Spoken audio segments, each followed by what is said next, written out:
दिनै बड'लेण्डनि गिदिर मोनसे इनिशिएटिभ एबा हाबाफारिजों गुवाहाटीनि कलाक्षेत्रआव मावफुंदों।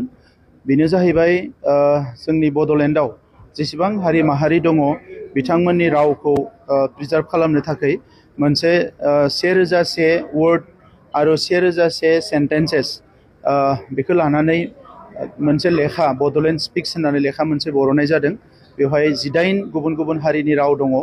दा बेखौ बिथांमोनखौ फैबाय थानाय समाव जाहाथे जोङो खौसेयै जोंनि हारिजों लोगोसे खौसेयै आवगायलांनो हायो आरो जायखिजाया थासारियावनो जोंनि गेजेराव जाहाथे बेले बेजे जाया आरो बयबो जाय हारियानो जाया मानो बिथांमोना गावबा गावखौ मान होनाय एबा बयखौबो मोजां एटा मोनसे रेसपेक्ट होनाय बेखौ बयबो फिल खालामो।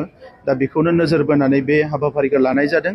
बेजों लोगोसे गुबुन गुबुन माहारिनि बर'जों लोगोसे गुबुन गुबुन माहारिनि जि मोनसे फक कालचार आरो फक डेन्स बेवहाय गोबाव सम जायफ्रानिखि कन्ट्रिबिउसन होनाय बिथांमोनखौबो दिनै बान्था होनाय जादों।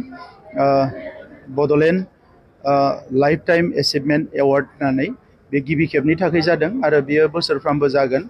बिनि उनाव बड'लेण्डनि जि सोलायनाय ट्रेन्सफर्मिं बड'लेण्ड मोनसे लेखा दिनै बेवहाय बेखेवदों आरो बे ट्रेन्सफर्मिं बड'लेण्डजों लोगोसे आरोबाव गांसे लेखा आंनि गावनिनो लेखा गुबुन गुबुन समाव आर्टिकेल लिरनाय बायदिसिना थासारियाव बायदिसिना सिटुएशनाव बे लेखाखौबो लुक इन उइदिन होननाय बेखौबो बेखेवनाय जादों आरो जोङो बेवहायनो जोंनि जि फक कालचार बिनि सायावबो मोनसे सभिनिर बर'नाय जादों आरो हेपिनेस मिशना बोसोरनै बारबाय।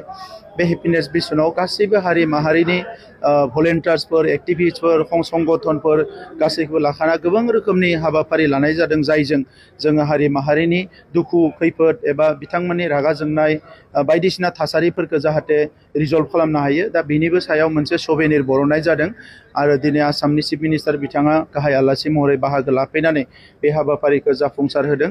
आङो दिनै बेवहाय बाहागो लानाय गासै 16 साहित्य सभानि दैदेनगिरि बिथांमोन बेवहाय बाहागो लाफैनाय गासै गुबुन गुबुन हारि माहारिनि संगठनफोर बयनिसिमबो साबायखर बावदों आरो बड'लेण्डआव फैबाय थानाय समाव बर' माहारियानो मोनसे लिडिं कमिउनिटि हिसाबै गुबुन हारिफ्रा जेरै जौगानाय हारिया गोग्लैसोनाय हारिफोरखौ थगायो बर' माहारिखौ जाहाथे जारिमिनाव रावबो बेबायदि थगायनाय सोबख'नाय हारि होननानै बुंनो हाया बेखौनो थांखि लानानै एबा नोजोर लानानै बे हाबाफारिखौ मावनाय जादों।